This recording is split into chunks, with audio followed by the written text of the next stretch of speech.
Hi friends, welcome to our channel. Today we are going to talk about noun. First we know what is noun. Noun is a naming words. The definition of noun is a name of person, place, thing and an animal.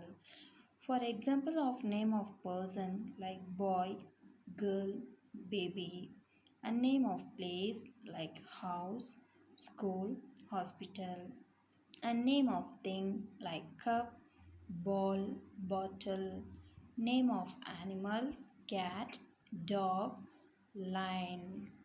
Examples of nouns are boy, girl, baby, house, school, hospital, cup, ball, bottle, cat, dog, lion.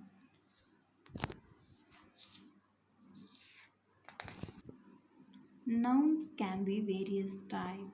The types of nouns are common noun, proper noun, collective noun, and abstract noun. Tomorrow we will see the definition of types of nouns. Thank you. Thank you for watching this video. Please like and share and don't forget to subscribe.